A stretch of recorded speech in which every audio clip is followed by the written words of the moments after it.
What's good with y'all? Back again, back again. Gonna wait till some more people hop in here. Great night of boxing. Great night of boxing. Oh, just do. What's good, just do? What's good with you?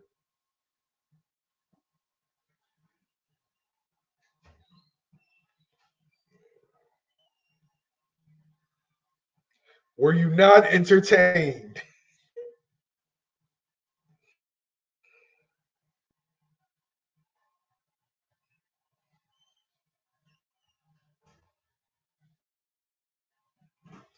All right. So we're gonna start off with this.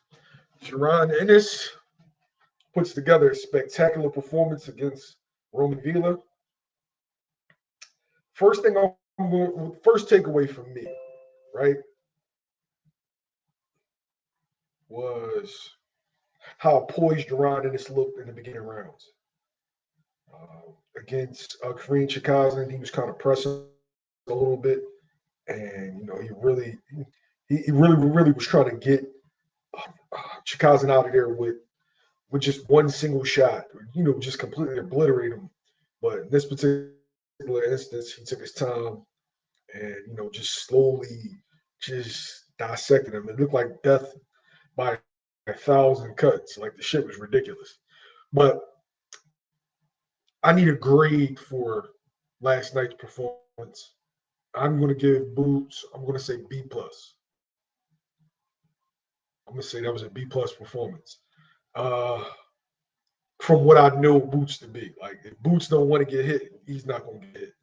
So I feel like the only kind of blemish was he didn't he didn't necessarily stick with the game plan. He stepped to him possibly a little bit early, and it caused him to get hit with some shots that he took really, really well. And I feel like, in people's minds, Boots can't take a shot, but he definitely proved that. Like that was a question mark. But yeah, that's the only reason why you can't necessarily that you can't necessarily say A plus because he took some shots that he didn't necessarily have to take. But overall, great performance, man. Yeah, empty the clip. That's the scary part. That like Boots looked absolutely magnificent, but that he's still better than that. Like I know it sounds crazy, me giving out a B plus, but yo, he is still better than that. When he says he only gave like 30 to 40%, no, he actually means that shit. It's still more. It's still more. But yeah, give me your grades.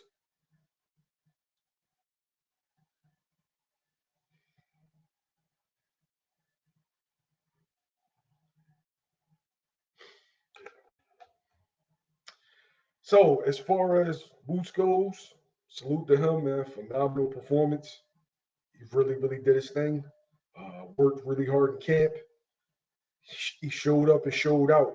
Packed the house, and it was just an event to be at. Like it was more than just a fight. It was a spectacle, right? It was from where we come from, like that. If you wasn't there last night, like you missed out, right?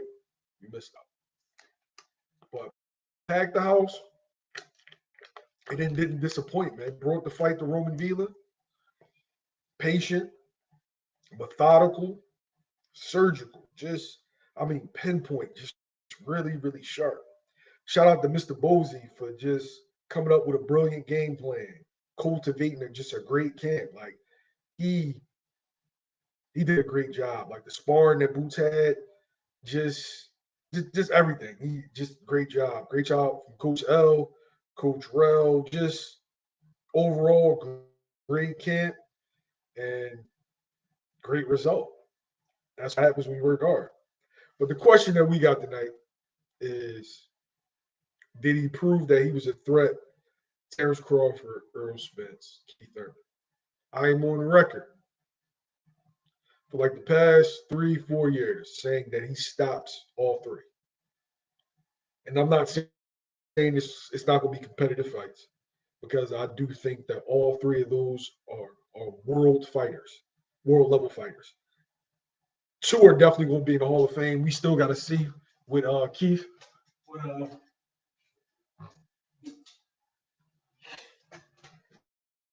We still got to see with Keith, but time catches up with everybody. And Jaron Ennis is a full balanced breakfast in the sense of he can do everything, right? The only strike or the only unknown was, oh, I don't know if he can take a punch. You know now, because he got hit with some flush shots. It took him, walked right through him. So he has a beard check, power check, speed check, IQ check, slick check, footwork check. Everything that you need from a fighter, he got it. He definitely got it.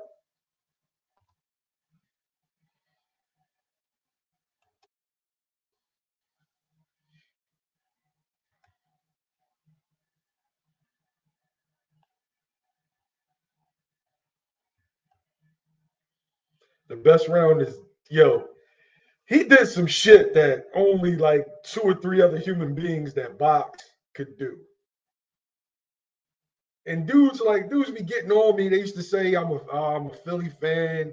I'm biased, bro. I've seen too much. Like that was a regular day in the gym. While I'm going to say it was a great performance, it was a regular day. That's his regular shit, yo. So when I give B plus, that's his regular shit. 4 minute rounds of sparring, 12 rounds, 3 or 4 different people, regular shit.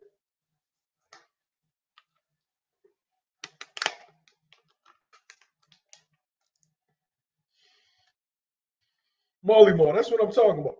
He slow mo, hit him with the straight right, sped up the left hook, spun out like it was some Superman shit, yo. It was like watching I smoke, I drink Roy Jones in his prime, yo. It's a bunch of country dudes in the background. Yeah, yeah, do it big. Up there, hard work. What's good, hard work? What's up, brother? What's up with you? All right, so starting it off, man. We graded Boot's performance Okay. What you give it? What you give it? B plus because I'm trying to tell him he could actually be better than that. Yeah. No, for real. That was. I agree. I agree. He could definitely do better than that. But imagine that.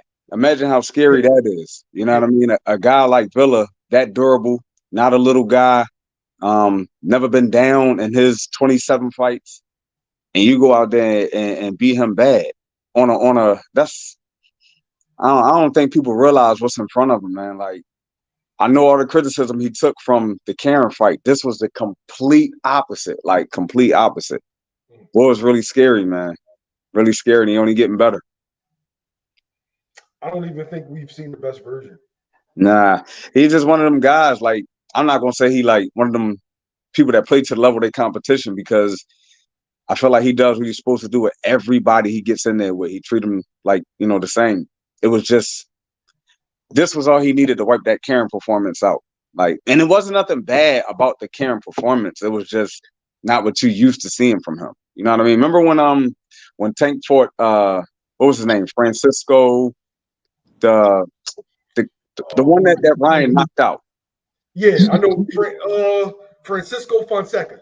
Fonseca. Remember how bad Tank looked in that fight? And it was like it was just one of them nights where it wasn't what you was used to seeing, but he got right back on the bike and doing what he do, and you just got to wipe those nights away. And Boost did that. You got to wipe that Karen night away. We shouldn't even be talking about that ever again, like at all. Styles make fights, and it's definitely a development process. You're gonna have some of these fights that don't look good, but you're still successful in those fights. Yeah. Oh, I want to send a shout out to my man Anthony Flores. What's good, man? Hey, what's going on? But look, you got to look at this too, Mil. Boost is 26 years old, right? Yeah. you're not gonna get better if you don't have a reason to. You feel me?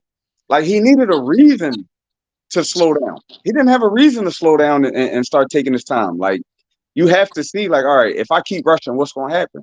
That's what happened when you try to rush to get the knockout and it don't come. That was the Cameron fight. This time you see how relaxed and poised he was, and it was easy. Everything was easy for him. And grade the performance. Say it again. Grade the performance.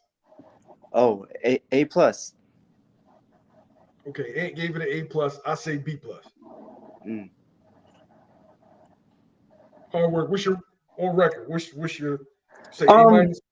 I give it a B plus because I'm gonna be a little bit more critical on the defensive end. Like it was a few times that he was pulling straight back and getting hit with stuff he shouldn't have got hit with. But it's boxing, man. Like you're gonna get hit, but it's about what you know what I mean? Like some stuff that he just shouldn't get hit with.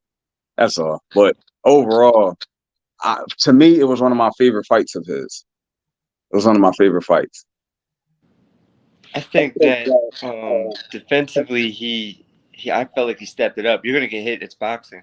You know, there's never a performance where someone else to get punched on. Not that he got punched on, but you know, you take shots here and there. But ultimately, I saw him catching a lot of shots, getting underneath a lot of the big hooks that Villa was throwing, and then coming right back with shots. So I thought defensively he was very sound, using his jab, showing his IQ, which I don't think prior to this nobody's really gotten a chance to see how intelligent he is in the ring. So I just thought it was an overall great performance. Ring generalship, break a guy down over a span of a fight, and then get the stoppage at the end. Beautiful performance. I agree, and the fight went longer than it really should have. That fight really could have been over in the 6th or 7th round. Seventh I round agree. got dark. Yeah, but then the showmanship came out. You know what I mean? Like I said, before the fight, I said it to him actually. Sometimes those durable guys make for highlight reels. You know what I mean? Because they just don't know when to quit. So, and it became that towards the end of the fight. It was a highlight reel. Yeah. Let me put a disclaimer out there. Hard work. He compared this fight going into it to Floyd versus Gotti. And Yeah. that's kind of what we saw. I felt like it was the Floyd fans don't get on me, but I felt like it was a bit more punishing though. Villa Like was a bit tougher than a Gotti though. Like he was a bit more durable than a Gotti. You know what I mean? Floyd hit Gotti with some stuff, but I don't know, man. Boot shots was more like thudding shots. You know what I mean? Where Floyd shots was more like just sharp. Like everything was razor sharp when he was fighting Gotti. You know what I mean? Boots was like, like, you know what I mean? Like, oof, that looked like it's painful. What's next? That's my question. What's next? Wait, let me get to the super chat real fast. Want to send a shout out to my man Molly Mall. Didn't Boots do all that with a hurt hand too? I don't know if he hurt his hand or not. It ain't look like it to me. Shit. Yeah, it didn't look like it. Well, so here's a question for Molly Moore. Ant, let me ask you this. When you hurt your hand in a fight, when a fighter say they hurt their hand, from your experience, how much does it affect you? Can you still throw it, or is it like the adrenaline kind of like takes the pain away? I'd probably say more adrenaline takes the pain away, but you could see cases. I'm trying to remember which fight that was for Floyd when he hurt his hand and he was forced to go and fight southpaw. Yeah. The benefit for Boots is that if he's hurt in one hand, he's able to switch stance to utilize the other hand. So, Boots, I don't think he'll ever tell you if his hand was hurt or how bad it would have been. Yeah. But he's able to make that adjustment to just turn to the other side if he's having any issues with his hands. Yeah. Yeah, and I might get some flack for this. I still think he's a better switch hitter than Crawford. Sometimes he switches and I can't even tell like that he switched. You know what I mean? Like he's so fluent on both sides, where it's like, all right, you don't really see a difference in the combinations and the angles that he takes. He's a little bit better as a switch hitter to me than Crawford. I think Crawford, nothing against him, but I feel like he uses orthodox more as a decoy. Yeah. And then when it's time to get into it, when he wants to go in for the kill, he's usually southpaw. Where Boots, I think he got the first knockdown, he might have got a southpaw, and then the knockout, he might have got orthodox. So it doesn't make a difference for him. Yeah. The thing is, he's naturally ambidextrous as opposed Yeah. to Crawford is, started out as a street fighter. So the first thing we know how to do is fight in the southpaw stance if you're right-handed. Mhm. It just feels more natural. And then was converted to orthodox, but still favors and seems like he's more comfortable in that. Whereas Yeah. the Boots, like you said, it's fluid. It's punch. Now I'm in the southpaw, and then I, rip the combination. Now I'm back in the orthodox. Back orthodox, yeah, and it's the lateral movement. It's so quick. You're not sure that there was even a transition that took place. It's just he's orthodox, he's southpaw, and that makes it real difficult when you're in the ring with a guy like that. Yeah. Oh, my man Abed Cheaton said, yeah, he said it in the corner on the highlights. We was at the fight, so we didn't really catch it. Yeah. Yeah. I want to bring in my other homie, my man Mill City Boxing. He's out here doing his thing. You driving? What's up, fellas? You in the pool? Yeah. Yeah, my lady's driving. I'm just in the passenger seat. All right. Grade the performance, George. I give Boots an A. I give Boots an A. He did everything right, man, and he's such an entertaining fighter. Um, I'm glad that they stopped it when it did, even though I had money on the 8th round. But considering they stopped it in the 10th, I'm with your guy right here. It gives us some good highlight reels, and there's no complaining that he is a monster. You know. And if you had to compare him to any welterweight historically, who would it be? That's a hard. There's no one specific welterweight. It'd be like you would throw in probably 2 or 3 different fighters in there. I will go ahead. Probably throw Ray Leonard in there. You could throw Floyd and like an Aaron Pryor, like a mixture of fighters like that. Yeah. I got Sweet Pea, Floyd, and Ray Leonard. I think he's got the hand speed, the IQ, the defense. Yeah, I'm gonna go with those 3. George. Yeah, mine's more like a mixture of Ray Leonard and Roy Jones. He's so flashy, and yeah, I could even throw in a little Floyd in there, man. The stabs to the body and the little shoulder roll on the inside work.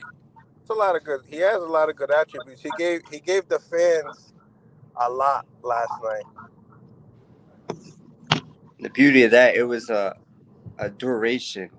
I believe that if him and Bo decided to try to go for a stoppage earlier, they likely could have got it in the 4th, 5th, 6th round, 7th. But ultimately, you're taking more chances, but the guy wasn't ready at that point. So smart boxing, continue to break him down. If he gets a stoppage earlier, maybe he gets touched with a few more shots, and you're just taking chances. So I saw maturity compared to the last fight with Corinne. It was more of I want to get the knockout. So that was a great transition from him from the Corinne fight to now. I'm seeing growth, and that's what you need to see. And every fight from here on out is growth. And to add to that, I heard you say, Mill, he checked off the boxes. Now, in the last fight, he checked off the box that he could go the distance. In this fight, he checked off the boxes that his power carries through the fight. He stopped him in the 10th round and was still as strong as the 1st round. So his power carries. Not only can he go the distance, but that power comes with him. And I'm sure Villa was counting on that in the later rounds. He was hoping to see him fade. Yeah, see him fade, yep. Rude awakening. Yeah. He didn't sit down, so that would piss me off. Like I'm sitting there, I'm giving you my best, and I'm looking over in the corner. You know when they do that little. Yeah. Well, where I was sitting, I was right by the corner where Villa was, and you could see him looking into the crowd. As each round started to go on, you could see in his eyes that that steam starts to fade and it starts to set in. Like, this guy's not going anywhere. Yeah. Villa was getting frustrated Yeah, too. I first seen. Go ahead. Yeah, I first seen Villa get hurt right pretty good on the 6th. In the 6th round is when I seen him get really hurt, and I knew that he was gonna bring it to him, right after that. Yeah, I didn't know that Boots' chin was that solid too. He got hit with a couple shots that could buckle a couple other people. for sure. He frustrated Villa too in that fight. When you see a guy like that, like Villa, who's a high guard pressure type of guy, start doing this, he's frustrated. When that's not his style to sit there and start trying to drop his hands and drop his shoulder side to side. He's trying to mimic what the other guy's doing and lure him into a mistake. He was frustrated. Mhm. Like, nothing I'm doing is working. So, like I said, man, I think everybody got what they was looking for last night. Hey, D Yeah, Winston, not every he top showed fighter moves his showmanship. head, bro. Yeah. Yeah, this Yeah, is the he fault. showed showmanship. There was one move that he did that I was like, damn, this kid is different. He plays like he starts going slow motion, then hits him with a fast right hand, then pivots to the side, shoots an uppercut, then gets onto the other side of him. I'm like, God Hey, damn. George, this the thing though. The right hand was slow, like the motion to the right hand was slowed down, and then the uppercut went from 0 to 100, Yep. and then the Yo. pivot out. It's like, come on, And man. then his IQ is so high that he understands that a hook's coming back. He's able to slip out of the way of it too. Yeah, after that I was like, oh, he's just playing with his food right now. Yeah. Put on the show. He put on a Yeah. show for everyone. Give you your money's worth. Yeah. I think after last night, if you were there, you want to be at the next. It was great money spent, honestly. Great Crowd was money spent. electric. Yeah, and even the whole card, honestly, the Ardorno De Los Santos, I think that's his name. Yep. Yeah. That was a good fight. At times. And the second fight, I forgot those guys. Yoelvis Gomez and Elvis Yeah, versus Marcus Marquis Taylor. Taylor. Marcus Taylor. Like, it was a good card altogether, man. I don't know if they put the other ones on TV, but good card altogether. Real good card. I was I hoping they think that put what's that kid's name? Yuri? Yuri, yeah, I think he was on the YouTube Okay. broadcast. He had a good showing out too. but the Shalom, last King three were James. shutouts. All three of them were shutouts. Yeah, Ardorno got shut out. Gomez got shut out. Yeah, yep. Yeah. Good card, man. Adorno was doing all this talking and didn't show up at all. Yeah, I think I the mean, power got to him and he just stayed at high guard up. he took his left hook away early, Took away. and once he took the hook away, it kind of like looked like that was just a game plan. Like, he had Leon, nothing after that. salute. What do you guys think about De Los Santos at the 135 division? It's my first time Hard to seeing say. him. It's the first time to see him. Yeah, I it's would my say it first was a time good seeing him. performance. He showed a good mixture of boxing, and then when he needed to, he was able to bang. Good timing. He was able to establish his jab with a guy that Adorno, I would have figured he would have been more of a boxer. He was turning Adorno a lot with his right hook, and he's Yeah. got power. You could see, we're sitting ringside, when he touched him with that straight left hand, it's got thud on it. So it'll be interesting, but it's really hard to tell just off of one performance. We'll see if they give him another step up, how he does with Yeah, that. he was check hooking a lot and was frustrating Adorno because he would want to land a body shot. Yo, somebody, when we were at the fight, somebody texted me and said that Ardorno said in the corner, just like the guy hit hard. He's like, yo, he punches hard. He got power. You can see Yeah. it. He said that somebody texted me and said Ardorno told his corner the How, guy how, hit did, hard. how does he go? How does he do with a Pitbull Cruz? I don't know. Like I Oh, De said, that's Los my first Santos? time seeing him, so it's hard to really. He passed the eye test for me, Yeah. but We You haven't didn't see when he seen. destroyed Rayo? who destroyed Rayo? De Los Santos.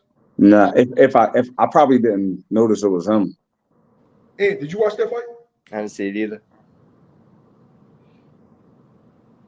Rayo was going to be a potential opponent for Tank, and he just looked like I don't know. As soon as he cracked him, he just never could find his legs. But I didn't know he could box that well. He put on a boxing clinic. Like I'm sitting next to Hard Work at the fight, and he was like, "Yo, he took the left hook away." This is like in the second round.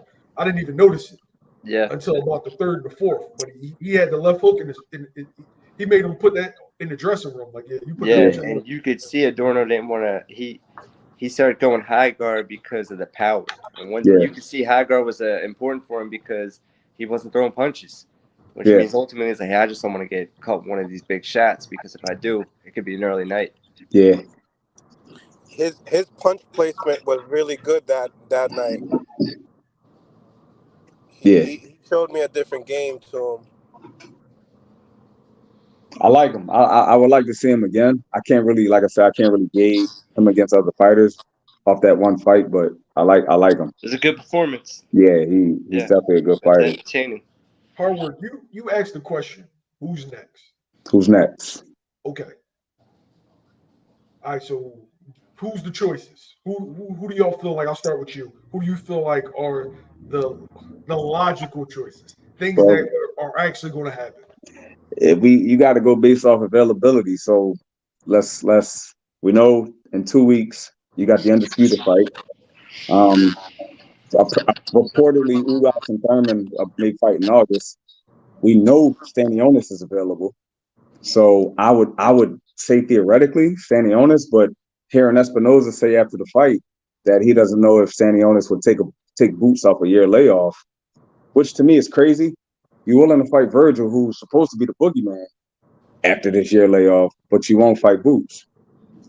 So I don't know. I would hope it would be Stanionis, though. That to me is the logical answer. Verge kind of missed the boat, unfortunately. Cody Crowley's on that list too. Yeah, Cody Crowley. You can see a Rocha too. I know he's ranked in the WBO, but I wouldn't be surprised if something like that pops up. Cody, but I don't think I think Cody's only ranked in the WBC. I don't think they have him in the IBF at all. Yeah. Likely it'll be Stanionis makes the most sense. Yeah, I feel like he beats a Crawley. He won't get no credit for that. Like at this point, it's got to be a top 3 guy or nothing. No disrespect to Cody, but I don't think he's a fighter. Likely, you want to see a Thurman. That would be the best case scenario. Yeah. You think he'll get credit if he fights Ugas and Ugas just got his face broke with 5 losses? For sure, because he still is a former world champion and a credible opponent. Yeah, he's a credible opponent, so for sure. It's a good name on the resume. Yeah, it's better than Stanionis and Cody Crowley, so for sure. I think popularity-wise is better, but I don't think it's a better fight. I think people will be more into a Stanionis fight. I think Stanionis would get the same treatment as Villa. I am not gonna lie. I think he would. Ugas is going to get treated earlier. But Ugas is a little bit more craftier than these other guys. I don't know, man. If you can have Spence picking Ugas apart, I can imagine what guys like Crawford and Boots would do. I mean, but Mill City, did he pick him apart or did he beat him up? He didn't pick him apart. He beat him up. He beat him up. He didn't pick him apart. Yeah, he beat him up. He beat him up. And not for nothing. Yeah, but that's because it's like, I think that's Spence's version of picking him apart because he don't pick nobody apart. He's just his pace. He's just going pace. You can't stand in front of a guy like Spence with high guard and give no movement, especially with him busting you up with that jab. So that was, for Ugas, that was more what he didn't do, or versus what Spence. Obviously, what Spence did, having that pace is really hard to deal with. But you can't help by standing in front of him with a high guard. Nah, I like the Thurman idea, but like I said, be realistic. If a fight becomes available, Thurman will take somebody else before he takes Boots. Let's just be honest. I don't care if it's Ugas. He said okay. Gatekeeper. Yeah, he ain't trying to be a gatekeeper. Yeah, well, like I said, realistically, Stanionis or Crawley, like you guys said. I really hope it's not Crawley, but it is what it is. Let's take it to the rankings, man. Let's see. Yeah. I need Let's see. I need my man Rashid to get that quality fight. You like Rashidi? Well, he's my guy from my area and stuff like that. We're friends, so I want something good for him, And then I don't see him beating Boots whatsoever. But I mean, I'm here also to like want to get these guys. I would love for them to get paydays. I respect it. I got a name that's not mentioned that could be a possibility, though. Jamal James. No. It could be Yo, whether That that's you true. that's That whether is a you like name. it or not. It that's could going be. backwards. That's Yeah, going backwards. it could be Yeah, a Yeah, that's going backwards. possibility. the time for that fight to happen was a year or two ago. When he fought If he was Butayev. successful against That's when that Butai, was, yeah, when he but had the Yeah. belt. Cody Crowley is on record asking for $4 million before Boots won an interim. Mhm. So what is he gonna want now? You saw that shit last night? You had very good seats. Yeah, I understand. Well, Cody Crawley, he's going to go a different route. Ideally for him, it's probably, I'm pretty sure he's ranked higher in the WBO. He could fight like a Rocha, when Spencer Crawford, they vacate the belts. Ideally, it makes sense for him to fight Rocha for the WBO. That's a winnable fight for either guy. Yeah. You have Boots. He's already locked up with the IBF. We'll see what happens with Stanonius, and then the WBC, Thurman and Ugas. We'll see what happens with them too. But yeah, go a different route, become a world champion. If you can do it through the WBO, that's the best way to go. Jamal James is a step back for Boots, a major step back. Yeah. And he had problems. It doesn't really make sense either, because I think he's ranked fairly, like maybe 7 or so in, I don't know, WBC or something like that. He'd have to get an opportunity to fight whoever the 1 and 2 guy that is there. Do y'all want me to go sanctioning body or just overall rankings currently as is? Sanctioning bodies. Yeah. All right. We're gonna Yeah. take it to the sanctioning bodies. It's that or big fights, like big name fights to get yourself more popular. I know who Hard Work would want to see, man. One of his favorite fighters, Philadelphia native. Whoa! Bro, we're not going to flare the I flare. just did one today with him, Jamel. Hey, Mill City Boxing. It's kind of crazy to hear Blair all of a sudden he's an Ennis fan now. That's kind of crazy to hear. You seen that, bro? Yeah, that's kind of crazy to switch like I was that. shocked. I respect it though, because at a certain point you got to stop all that negativity, man. Get that man his flowers. Give that man He's his still flowers. sneaked in there. He's he always got to sneak in there. I'm the only one that could possibly beat him. That's fine if you But feel he like also that. said But give him his flowers. he also said he needs a fight in between. So he knows that if he gets him now, he already admitted saying he would get his ass chewed up. Bro, even if you're a hater, you saw that shit yesterday. Ain't no way you gotta pay homage. Let me ask you this. Let me ask you this. So before you say that, hold on. Before you say that, I just want to ask everybody: would y'all be okay with him fighting Mario Barrios? If Boots somehow got the Mario Barrios fight, is that respectable or no? Nah. Is it for a belt? Is it for the WBA, WBC? No, it'll probably be for Boots' IBF. Just because miraculously he's number 4 in the IBF all of a sudden. We've seen him get knocked out by Tank and lose to Thurman. Okay. He's not a high level guy. I don't see the logic in it. Okay. The logic would be that he becomes more popular. But I just wonder what Barrios. I mean, how many people view him as a guy that will make you a star? Well, once you fight stars, you become one. Yeah. You could lose to a star. You already you shared the ring with Tank, and that's the only reason why Keith Thurman wanted to entertain a Barrios fight, because he's coming off a fight with arguably one of the more popular fighters, Manny Pacquiao. Yeah. I'm gonna say this, right? I don't expect every fight to be a step up, right? Boots is a fighter who's on record saying he wants to become more active, so I don't expect once he gets. Right now, he's at the top, so it's only 3 guys that can be perceived to be a level above him. Not in skill, but in accomplishments. Would be a Keith Thurman, Errol Spence, Terence Crawford. So everybody else is either on his level or below. So there's going to be some looked at as step backs in order for him to stay active. That's just boxing. Um, Started off, we got Rank Magazine, Errol Spence, Terence Crawford, Jaron Ennis, number 3, Virgil Ortiz, who's not a welterweight anymore, number 4, Amanda Stanionis, Bout, Alexis Roca, Cody Crowley, David Avanesian, Roiman Villa at number 10. You want to start IBF or WBO? IBF, that's the one that would be the most relevant to him. Okay. IBF World Champion, Errol Spence Jr., Interim Champion, Jaron Ennis. Number 1's vacant. Number 2, Villa. Number 3, Crowley. Number 4, Mario Barrios, like you said. Number 5, Esco Usaman, who's 19-0 from the UK. Number 6, Jamal James. You see where this is going, Ed. You see it. I see what You you see mean where now. this is going. Number 7, Rashidi. Yeah. It says another Ellis, but number 8 supposed to be Rashidi Ellis. Number 9, David Avanesian.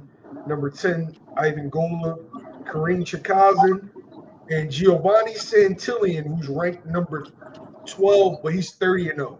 It seemed like Bob still has the training wheels on him.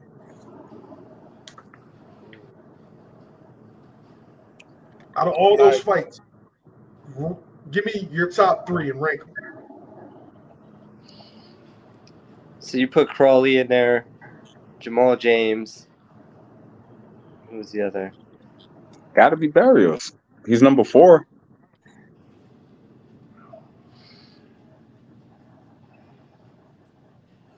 You got to remember too. It got to be, for the most part, it's more than likely got to be a PBC Showtime fighter. And those 3, I know Cody's PBC. I think Mario's PBC, and I know Jamal James is a Showtime fighter. Yeah, Boots right now, man, he's at that point that it's just like, watching these small club shows, it's like you already know who's going to win. That's just basically where it's at right now. Yeah. If it's not Spence and Crawford, that's how we feeling. So people are not going to be so engaged of like, oh, I want to see this. You're going to get complaints. Yeah, that's what I'm referring to when I say Jamal James is a step backwards. Like that might hurt the stock a little bit, fighting a Jamal James. Like you want to see those guys now. Like he proved it yesterday. No more of these B-level fighters. Now I'm not being disrespectful when I call them B-level fighters, but they're not that top class. It's gonna be tough because this dude Villa got an A-level chin, man. Yeah. Granted. Yeah. Is Jaron Ennis bad for welterweight division business? I don't think so. I think when you have a star like him, I think he's not just good for the division, but he's good for boxing. You need a guy like this. We need somebody who, the kind of talent that this guy is, you need to have him on display as much as you possibly can. Let me expound on that. I'm meaning that when you go into that fight, it don't seem like the fighters are the same afterwards. You're saying that damaged goods. Yeah, are we going to see a bunch of fighters that go into that fight with Jaron Ennis come out and then now they're shelling themselves to where as though they can't put on good fights or they're not even viewed the same? I don't know. One of the things that will be interesting after when Villa recovers in his next fight, I want to see how his next performance looks, because the kind of damage that he took in this fight could be the kind of damage that it will last or could cause an effect in where he's not as durable as he once was. But in the sense of matchmaking, it'll be challenging. But this is boxing. This is one of the most competitive sports that there is. You need to make the best fights that are possible. Give them the best. All right, I already asked George this, so I'm gonna start with Harvard. Is there anybody at 40 that you want to see him fight? At 40? Yeah, anybody that could move up from 40 to 47 that you feel like would be intriguing. Um, Josh Taylor looked like a big body for 40. Regis. I like those. I would take those two for Boots if they moved up. I don't think he would have an issue with them, but I'd take the names. I like the names for him. But I'm not too high on anybody coming up 40 to face him. The only one that I would say that would bring just the drama effect of it. He's at 40 right now, and he's still working his way up. Gary Russell, because they fought in the Olympic box off. Yeah, they got move up to 47. That'd be interesting. And that's the last person to beat him in the amateur. So yeah, but yes. That you gotta marinate that a little bit more. That's like we're speaking that. maybe a few years in the future, but ultimately that has some drama appeal to it. Yeah, I think they're going to continuously be a weight class behind each other. I think by the time Russell comes up, Boots will be at 54. That's a fight that I think could sell just because off of the just natural rivalry. Why are we saying 40 and not 54? Because people don't normally move down from weight classes to face people.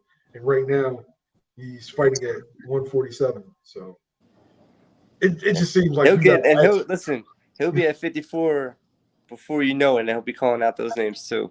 Yeah. So I got a question for everybody here.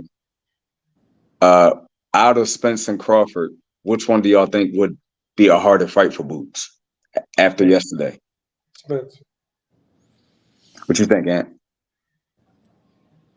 I don't think it would be Spence because it's a similar high guard. The styles are similar in the fact that they keep a pace. That's a steady pace. I would probably say maybe Crawford would be a little bit more of a tactical fight because it would be a thinking game.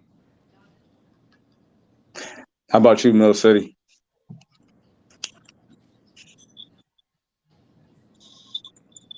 I think your mic muted, champ. Can't hear you. George, what's up with your mic? Yo, my bad. Yeah. You can hear me? Yeah. Yeah, I went in. I think that Crawford makes it more of a tactical fight, and he's not going to be just right there in front of Boots. Crawford has angles that could make Boots adjust, which I don't think Spence has those angles. So I think, to be honest with you, I think Boots picks Spence apart, and Derek James has to throw out the towel. That's major. Yo, the reason why I say Spence is simply because Spence is a real sturdy guy, right? Terence Crawford has the propensity to want to fight. You catch him with a good shot, now he wants to engage, he wants to trade with you. I don't think at 36 years old, him sitting in the pocket, trading with Jaron Ennis is going to bode well. When I've seen him, when touched with a good shot by smaller men, be visibly shaken up. Boots is the best finisher in boxing, in my opinion.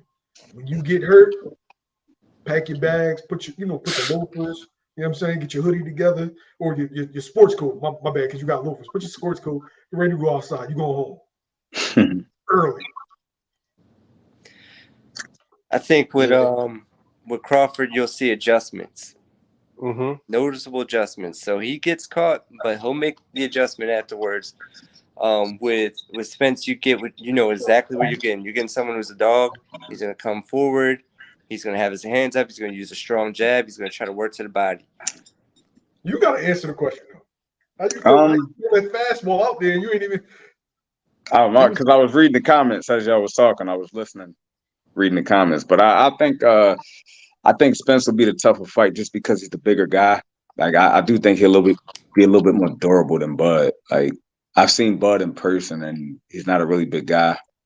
and I've seen him next to Boots, and I think he would be able to do more with Crawford. Spence, it'll be a rougher fight. Like you said, the work rate is a very big guy, sturdy guy. He's 5'9". He's big, but Boots is 5'10", 5'11". No, not in height, in frame. Okay. His frame, he's a big guy. Walks around heavy as fuck, heavy as hell too. So, those guys that rehydrate like that, like I don't see Bud rehydrating, something crazy. But I would see Spence rehydrating to a clean middleweight, super middleweight the night of the fight. So it'll be a little bit more work to get him out of there. That's all. Right. Especially if that fight's gonna be at 54. Yeah. Yeah, it's gonna be one of those ones. I just don't think with Bud coming up from 35 versus Spence, full blown 47, 54 guy. It'll be a little bit more work. Either way, they're gonna be great fights because, the thing that Villa didn't have was a jab, and both of these guys got one. So I mean, it's gonna be able to change the dynamic of how Boots is gonna be able to make movement. When you got a guy that wants to shoot his right hand most of the time, I mean, and you could switch and you're comfortable. I mean, you could easily do little things like those crazy moves that we were talking about earlier. Yeah, but y'all gotta keep in mind too, when you fighting high class like that, you're not gonna play around like that. You know what I mean? Like you might see a more disciplined Boots. You know what I mean? He's not gonna go in there and play around with those guys. Of course, I just don't see him playing around with them. It'll be strictly. I don't think there's no room. There's no room. It isn't. You're not gonna disrespect those guys. The margin for error is drastically less, which I'm sure he's aware of that too. And he started to play a little bit in round 8, 9, 10, when you can pretty much tell the fight was coming to its end. Yeah, he put on a little bit of a show, but with the guys like Spence and Crawford, you gotta not that he didn't bring his A game, but you just gotta be disciplined. I want to cook on this real fast, right? Bud would destroy Boots. Skill, IQ matters, guys. So is Jaron Ennis not skilled and not have a high IQ based off of what you saw? Because I've seen fighters of less skills and less IQ hurt Terence Crawford. So in your mind, a dude that's 10 years older, right? I'm not going to say that Terence Crawford isn't still a great fighter, but he's not in his prime. And he's slipping, whereas though every day Boots is getting better. And it's only normal that when you're in your mid to late 30s that there's going to be some slippage. He doesn't move as much as what he did. Now he has a tendency to stand and sit down on the shots, whereas opposed to in the past, like in the fight against Victor Postol, he used his legs more. He can't use his legs for 12 rounds to give those angles and give those looks that Kareem Chikazin gave. So I got the bigger, younger, stronger, faster man clipping Bud. But y'all go ahead. Yeah. And IQ, if you really pay attention to it, if you dive into, just look at some of Boots' fights, the IQ is always there. This is why, as the fight goes on with a lot of fighters, they tend to stop throwing punches because he's able to anticipate what you're throwing, counter back right when you're throwing it with 2 or 3 shots. So you start to put, your hands, for lack of a better term, you put the gun in a holster because you don't want to risk getting caught with a bigger shot. So the mind game aspect of it, he's right there with it. High IQ, he's extremely athletic. He's the bigger man, he's the younger man, and he's faster. So you got a lot of things leaning into Boots' way. And then you have, obviously with Crawford, he has a high IQ. He's got experience. You could say that, but ultimately, his prime is behind him, like you said. Hey, real fast, with this logic, Rolly has a higher IQ than Boots because he's more accomplished, technically. Who said that? Wait, say that again? No, she says Bud IQ is higher than Boots. He's more accomplished. Accomplishments don't mean you have a high ring IQ. There's nothing to do with it. Yeah. You have a high skill level over another fighter. It just means you're more accomplished. And while we should respect and he's been a pro much longer. Yes. Especially how boxing is going now. Shit. Yeah, so as far as y'all go, who do you think presents a harder style matchup? Keith Thurman or Ugas? Keith. I don't think either one of them Yeah, but somebody got to be harder than the other. stylistically. Yeah. If I would say stylistically, it would probably be. Hey, hard work. You was tickled at that. Yeah. Stylistically, I don't know, man. I don't know. I can't answer that one. I can't answer that one. They're both going down. Yeah, I just like those two guys are just not a like I don't really see a challenge in those two guys for him. So Yeah, stylistically, it's hard to pick one who will be more difficult. the mobility will work better for Thurman. Yeah, Ugas in that's what front. I was going to lead to. Yeah, Ugas will be in front of you, and that's the worst thing you could possibly do. Don't pose in front of Boots. You'll lose that 10 out of 10. He ain't gonna see But those Thurman, shots you got coming. a shot, at least some momentum, and he throws sporadic overhand rights out of nowhere, so I guess you could count on that. But ultimately, like you said, it's not like one would be more difficult, but does one style have a better chance? I'd say yes, the movement, because you have the chance to get out of the way of shots. Mike I'm Tyson. gonna go Thurman. Thurman's a pretty good counter puncher. He would be more difficult out of those two, but I'll go Thurman. And he's a little awkward. Real when he fast, throws George. He is awkward. Larry Holmes was more accomplished than Mike Tyson. He still got his ass knocked out. Where about they? Yeah. So with that logic, you can't use that logic. It's not about who I like. I'm looking at this objectively. I'm looking at styles. I'm looking at age. I'm looking at wear and tear. I'm looking at skills. I'm not saying that Crawford doesn't have a high IQ, that he's not skilled. I'm saying if you put a high IQ, skilled, smaller fighter that's 36 in there with a 26-year-old killer that's big, strong, fast, got a chin, I know how the story ends. And the story ends with a great fighter like Terence Crawford on the chalk-all line like this. Yeah. Yeah, you can't base IQ off accomplishments. Not at all. Now, you could say that the accomplishments have a lot to do with his IQ, but you can't say ultimately just because you have a bunch of accomplishments. If that's the case, Kambosos is an undisputed world champion or former undisputed world champion. His IQ must be through the roof. Yeah. Yeah. How about Don't y'all start. I'm gonna leave that one alone. I'm gonna leave that one alone. Ant did that shit on purpose, man. Ant did that shit on purpose. He was a troublemaker. And when he did it, he smiled a little bit, yo. He's like, I won't go into that. I don't even want to. Please no. Please. Yeah, because that opens up another division. Let's stay focused. I don't want to do it. Yeah, let's just stick to what we're talking about. But I think what we should really dissect a little bit more is the styles in between Boots and the two top guys.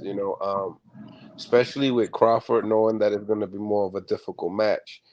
Even though that's not proven, right? That's not proven, but like if you look at it, we talked about Boots being sharp, being fast, but is his hand speed faster than Crawford's? Because I don't think so. I would say that what would probably be even more of an important factor is the timing. And I think that the timing for Boots is it's up there.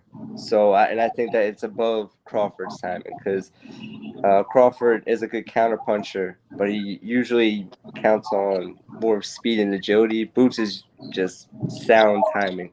He's usually able to get his shots off regardless of how fast you throw it. But in the same time, you said their hand speed is the same. I think to be honest with you, I think the natural welterweight there is Crawford. I think Boots is huge. I think he gets by off of being sharp, fast, but he's also long and big. So I think sometimes people be like, "Oh, just because he connected, he's quick." But when you look at the punch, shoot from point A to point B, I don't see that snappiness, and I don't see super fast, short step feet that I just think that he's just so smooth with it that it just he makes it. It's like a street baller, man. He crosses. He'll cross you slow, but you be thinking he's mad fast, but he still get the job done when he crosses you. I don't get that. I think he's a step faster than Terence Crawford. And obviously, Terence Crawford is 36 years old. What I do think Terence Crawford has, probably the best in the division, is the timing. It's like I've never seen dudes. Most people have trouble with Amir Khan in the first couple of rounds. Terence Hmm. Crawford had him pegged from round one. He had his speed timed, and it was punching in Now between his punches. we gotta, there's a caveat there. Good. Amir was a little bit past his prime at that fight. True, but still Right. fast. Millisecond speed difference makes all the difference over time. So if True. you're He's fast the and point. you drop a tenth of a second, that's the difference. In boxing, yeah, it's Hmm. a big difference. Same thing with Manny. Manny got a little slower, but he was so goddamn fast in the beginning Yeah, that and his I hands mean, was so made we of can't. stone. Yeah, so you can't go off of age or anything like that at all. Shouts out to my man Billionaire Boxing. Subscribe to my man Billy. Yo, you know what I realized? There's a name that we didn't mention, and I feel like we still have to insert him in the conversation, even though the suspension and you know how Kind this of goes. Ben. If you yeah, exactly, if you draw a Yeah. crowd, you'll be back. Connor Ben is a name that we never mentioned. I Yeah, like I We'll, that think we'll he's fight. start back in the rankings too for one of the belts, WBC, and we WBC. didn't even get to those rankings. So Yeah, we'll start off with you, Ant. Then we'll go to hard work, and then Middle City, you finish it off. How do you feel about Boots and Connor Ben? I love that fight. I think it's a great fight. I think, aside from what he got into, I don't love that. I think that it's a black eye on the sport. But ultimately, I think he's a solid fighter. He had, great few performances his last fight out, and so on. So, yeah, I'd love to see him in Boots. I think that's a kind of draw if Eddie Hearns is willing to have him take that fight to where it would have the same effect, or not, maybe not the same effect, but close to the effect of what it would have been with Boots and Ortiz. D-Town was good. Hard work. Let's go. Oh, Come back. shouts out to the jerseys you got in the background. So AI and Pip just, was like, yo, you want a jersey for your backdrop? Bro, I got you. I'm gonna send Nah, you, man. I'm gonna G5 that to you. You know Nah, what I'm this saying? this is my room. I still hang posters on the wall like a kid. I Um, feel in my office. the kind of been fight would be good for popularity. Them UK fighters bring a crazy fan base, kind of like when Floyd fought Ricky Hatton. That was just great publicity. Even if you can't get like a little press tour to take Boots over there to build the fight. Yeah, yeah, it's a good fight. It's a good fight. Do you think Yeah, that's the fight that he needs to thrust himself on the superstar? Like to be like No, because I mean he's bigger than Conor Ben as far as like the name, but it would help. he's bigger It than how would, do you know Connor Ben over here. In Europe. But yeah, over over there, for here. some reason, like they he's love bigger? their fighters, like you said earlier. I mean, yeah, UK of course he's definitely, yeah, over for sure. there. Come on, over there. Their support. We talked about this. There's no support like other countries. A Mexican fighting in Mexico or sell out. These UK fighters in the UK is different. The American supporters is different. I don't know. It's hard. You can't really say like the popularity. Yeah. I think the Americans just take the other fighters that we have for granted. Yeah, we can't compare that. He's a big name over there, but I don't know if he's a big draw over here. Mill City, Mm. you up? Is that his I, biggest fight I at I 100 in the next agree. generation? I agree with the guys are saying, and then I don't. So the part that I agree is that they're gonna show love to their peoples, right? And it's probably not gonna transition to pay-per-view sales for him, for Jaron Ennis. But and then again, look at Terence Crawford and Bud.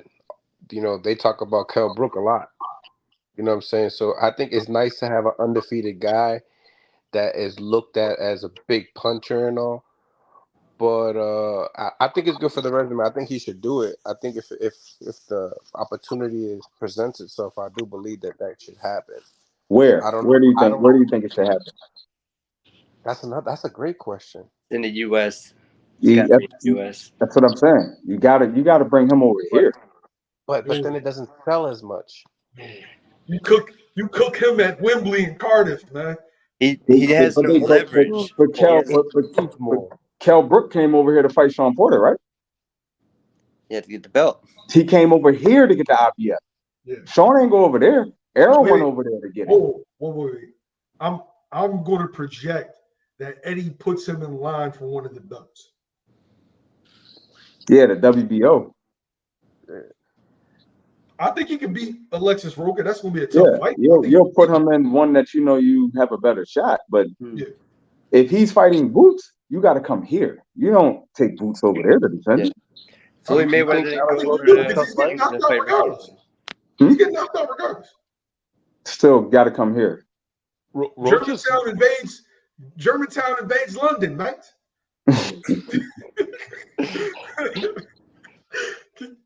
All of y'all out there with sweatshirts, with the sweatsuits on and Sunnis, man, it's lit. Now, listen. If they do something like that, and like Mill City said, or somebody in the comments said, you take that to New York, that's a good crowd. They're not going to come to Philly, but you take them to New York or somewhere neutral, yeah, it's going to be a great crowd. Yeah. Vegas rocking when he fought Floyd. What? They came out. Vegas. Rocking in Vegas. Rocking. But he got to come here. You ain't going to take the IBF across the pond to defend it. Do you guys think that Boots, should hop around different divisions to get that popularity? Not right now. Not yet. I like to see him clean up. It seems like his goal is to try his best to clean up the 47 division and then move up to 54. Right. Try to come undisputed. We're already talking about we're talking about names that are stepped down now. So why take names that are stepped down versus build your popularity and go to another division, knowing that you are a big boy? Still, so tell Crawford that when he was at 140. When he fought Ndongo and whoever else, he took Victor Passo to take the belts from them. All the bigger names are at 147. You still can make 40 and make history. Why not? Yeah. You do what you got to do, then move up. Welterweight's where the money's at. It's money at 54 too, though. It's money at 54. Yeah. Lubin, what's the big guy? I like that one. That's a name that came across. New York City Lubin. For what? For what? Better than a lot of the names that we're mentioning. But 54 is going to be there. It's going to be there. Jesus Ramos, all them, they're going to be there. So you might as well clean up 47, make your history, and then do the natural progression 54, 60. Get your belts at 47, become undisputed, then go up there. Bro, there's no rush. Conor Benn was a more lucrative fight than a Virgil Ortiz. And I understand the Black Mexican thing is always sold, but what is it, like 70 or 80,000 in Cardiff? US pay-per-view plus UK pay-per-view. This is when the fight fully matures. I feel like Eddie would pay Boots king's ransom to get him over there. Leverage will be what decides that. If Boots has 2 belts, then it's gonna and he has 1, then it's probably gonna have to happen in the US. If it were vice versa, then there's some leverage. Maybe it happens in England. Yeah, but to your point, I don't want to keep calling you Mill City. What's your name, bro? George. I don't want to keep calling you Mill City, but for Boots to just jump up to 54 to fight Lubin with nothing at stake at this point of his career, it just does nothing for him. You know what I mean? Like, Lubin is a good name for the guys at 54, but just to jump up to just stay active, like, it doesn't make sense. Now, if Lubin had a belt and he jumped up and could challenge for it, cool, but not for a stay active. And like, Ugas can go do something like that. You know what I mean? Like, he's not holding a belt. He's got nothing to lose if he wants to test the water. Trying to make some money. But for Boots right now, I would stay here, try to get all 4 belts. That was the goal, that he started with, and then go up to 54. Yeah, there's no rush. I agree At with you. all. At 26, definitely no rush. Yeah. And weighing in at 145, I was about to no just rush. say that. Weighing in at Crazy. 145. That's crazy. So to y'all, because I read a lot of comments that people said he looked drained. Did he look drained to y'all? He looked Hell no. drained. He looked the opposite of drained. Yeah. And he looked good on the scale, but I was there in person. Mil, you were there too.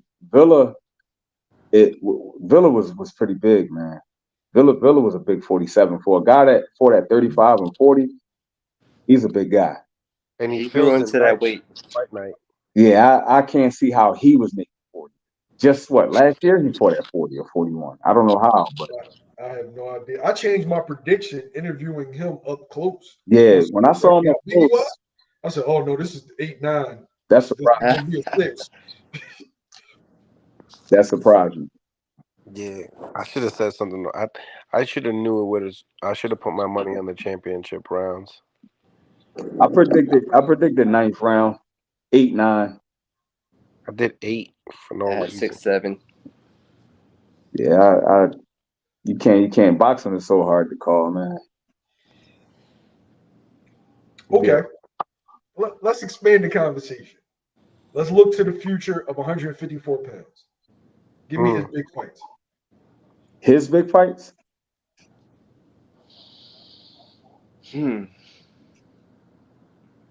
I still think Fundora, even though he's coming off a loss, I still think he's going to be a guy. Brian Mendoza. It's a good fight. He got the WBC I got interim. 3 fights in mind. Big fights. Big fights. I got 3 fights in mind. I think Spence or Crawford will be one of them. They'll still be there by the time he gets up there. Mm-hmm. How many fights you guys think they have? Against each other? Or in general? In the game. Oh, like left.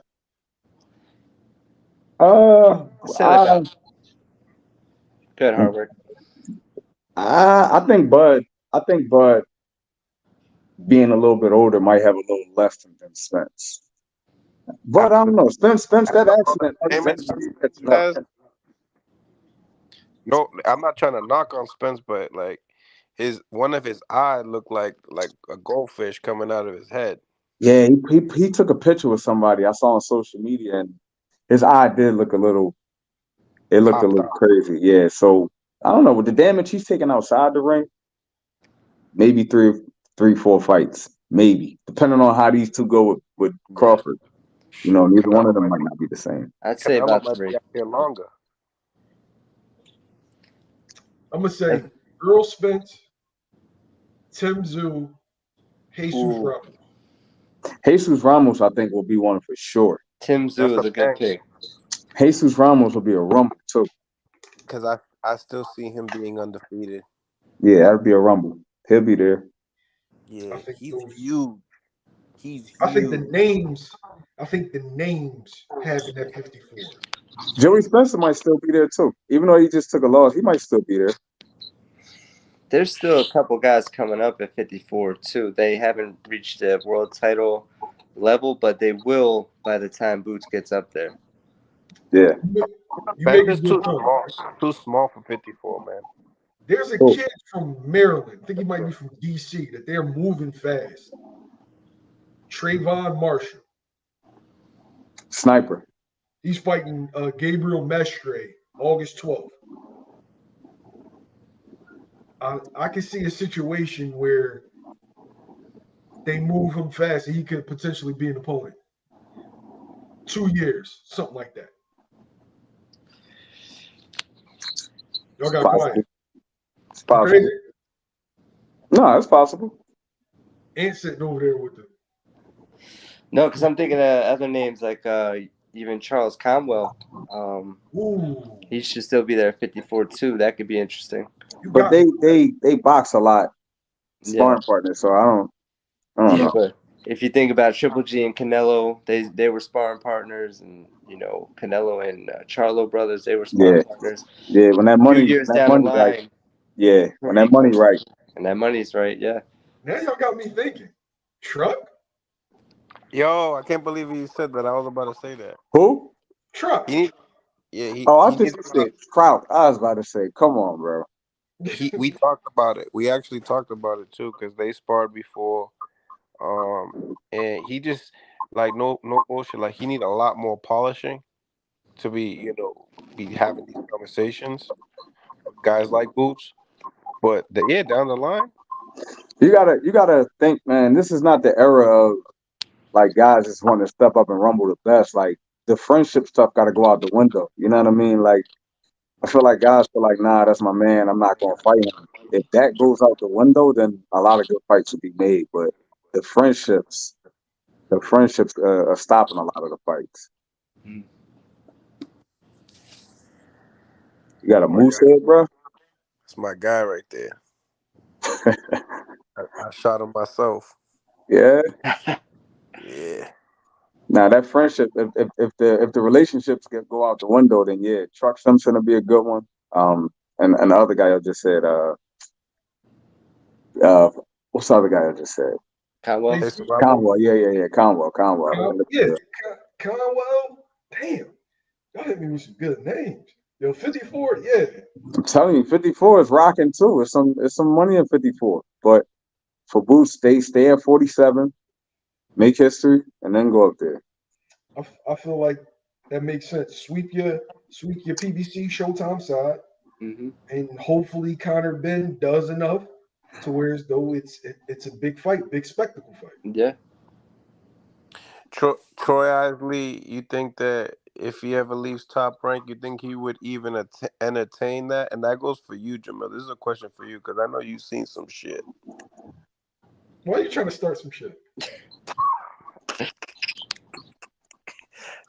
I don't think Troy is scared. Ooh, shit. My bad. 54. How do we not mention him, yo? Xander Xander, Zaire? forgot about that young, but you know why? Because Don't. the whole Top Rank Showtime thing. Like it's hard to. True. I don't know if they can erase that notion of the fighting They'll under never your own put him on there umbrella. with him. Xander, He, that's a good fight. I don't even think. I don't. Do you think that's a good fight? I don't think that's a good fight. That's No, messed up. it's not a good fight. I'm saying on paper. It's a good fight on paper. That's messed up. You feeding Boots. Hey man, so you said That's, names, right? yeah, hard work. That's the face of Puerto Rican boxing. That's the future of Puerto Rican boxing. We Hey, gotta take man. care of him. We gotta take care of him, my Oh, brother. And my bad. They switched that face so much. yeah, I What's thought Now that? Ant, the What name, fight the Ant was name, rocking the with name Edgar. at 40. Did you name the name at 40? Like this fight could actually happen. at 40? Did you Yeah. mention it? Who? Elvis? No. Subriel Matias. Oh, Yeah, not that's the IBF route right there. What'd you think of that, He got- Ant? I don't know enough about him. You ain't repping for I the know now. That's on me. George. You got to call a flag on him, George. Yeah, guys, please, when you're done this live, can you please go look him up and watch him fight? When we talk about who has the highest KO ratio at that division, it's him. Mm. And I think you guys will enjoy his style. Check him out. Check how him you out. how you feel about Brandon Lee at 40? I'm not Not high against on him. not against Boots, but just in general. Brandon Lee at 40. I like Brandon Lee. I think that Tough he kid. had he had a little bit of a setback. What was that? 2 fights ago. I mean, he won the fight, but ultimately went through some adversity. I think he's still growing into a guy, and I think he'll become a champion at 40, probably in the next year or so. Nah, Damn. I don't think he'll be a champion. 40? No, Nah, he's more of like a C plus B level fighter. Anytime, even in the amateurs, he failed. Hey, Mill, do me a favor. Don't pen anything that Smurf say. Smurf don't know shit about boxing. Why you hating on you, Smurf? Nah, Smurf, that's my guy. I saw Smurf was at the fight yesterday. Oh man, I wish Bullshit. I would have saw him. Like, Smurf yo, is there my was so guy. many people there. I couldn't even. Damn. Yeah, I got to see Smurf for a little bit. I didn't even see Ed. Well, I saw you walk in, but I ain't see where you went. I said I was Section 5. I saw you, but then I was talking with Ron. That's a Sabrina Matias. I think that can happen. I don't think that's Good fight. it. See, this is what bothers me. It's a boxing fan. It's a Rican bull, but he really isn't aware of Sabrina Matias, and that goes into promotion. Like, why isn't PBC like really? He's a champion. They need to push it, you know? Maybe that's on me. Maybe I need to do more homework. Yeah, but you Like- know all the other names though. Yeah. You know your Jermaine Ortiz, you know who Edgar is. Like, I'm not opposed to like him fighting him like anytime soon, but like say if when Boots becomes a star, I don't mind him taking a loss, going up there and building that popularity, because losing the Boots is not, it's about how you lose really, but it's not a big deal. He's on that level. Who's So on that level? Who's on that level? Boots. No. Who are you talking about? I'm talking about Subriel Matias because at the end of the day, he needs that. Look, at you guys didn't know who he was, and that's nothing wrong about that. But there's a lot of people that don't know who he is, Is he is that the guy that fought on the undercard of Rolly and the old guy? yeah. That is him, right? He was the fight before Rolly and No, wait, no. He fought. No. That was the main event. He fought a guy named Jeremiah Ponce. Yeah, you can't miss As him, a bro. matter of He's fact, a Puerto Rican dude with a blonde mohawk. He Yeah. fought on the undercard in AC on Gary Russell versus Mark Maxell. If y'all went to that. He knocked out he stopped the guy, right? Yeah. He stopped all his guys. I know who it is, but that's not good for Boots at all. He killed Maxim Dadashev. That wouldn't be good for Boots at all. I know what you're talking about. Yeah, but now it's gonna turn into more like storylines. It's gonna, but what can Showtime put together, for a story. It's not gonna be. He's at that point. He's in a weird situation right now when it comes down to the welterweight division, and when we talk about names and stuff like that. Look what we're doing. We're doing a live. Dried up due to circumstances. We doing a live, and we're over here talking about 54 and 40, and the live's only been on for an hour and 18 minutes. But why? Why are we doing that? It's politics. Terence Crawford stalled the division up. It's also politics in it too. Look at how I wish we had, like, we could go back and look at the IBF rankings from January till now, and look how much guys' names just go up and down, and they haven't even fought. How did Mario Barrios get into the top 4 in the IBF after just losing to Keith Thurman in a WBA? How did he jump up to number 4 in the IBF? That's why we're talking about 54 and 40, because it's politics, man. It's politics. But we lacking names too. No, we're not. They're there. They're just not fighting. They're there. It's been a year, and Stanionis and Virgil haven't fought yet. They're there. It's been a year, and Bud and Spence haven't fought yet. Okay. Right or right? No, yeah.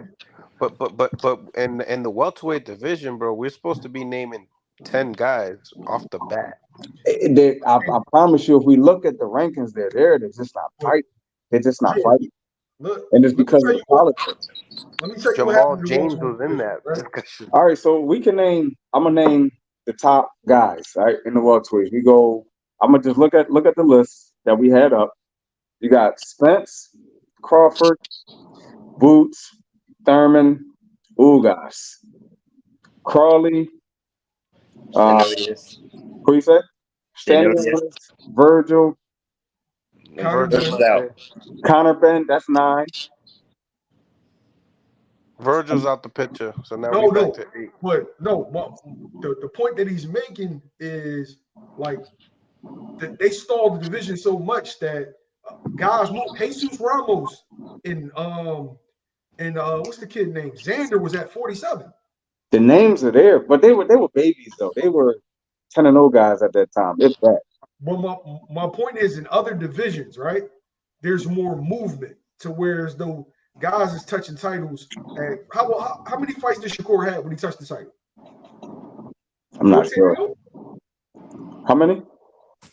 He was like 14 to 15 0, right? Yeah, but also an Olympian. They moved them guys different. Yeah, You coming that's off a different. silver medal, my like point is, in another division, Conor Ben, Virgil, and Boots would have all had titles. yeah. That just goes back to what's been on hold for the last 2 years, and that was Spence and Crawford. Yeah. The division is just stalled pretty much, but the names are there. You could have had a Super Six with the welterweights by now. You could have had a Super Six when Danny was still at 47 and Sean Porter was still active. Like, it's names at 47. It's just the politics, man. Before Roman Villa beat Rashidi, right? And before Virgil aged out, and before the Conor Ben testing positive, if they would have ran an 8-man tournament with Terence Crawford, Errol Spence, Keith Thurman, Boots, Virgil Ortiz, Rashidi Ellis, Conor Ben, and who would be the last one? You got to have Ugas in there. Ugas. That would have been a tournament that everybody would have went crazy over. You had the young guys mixed with the established guard. I'm calling that. I feel like every division should have that Super Six. Like, that just solves all the problems.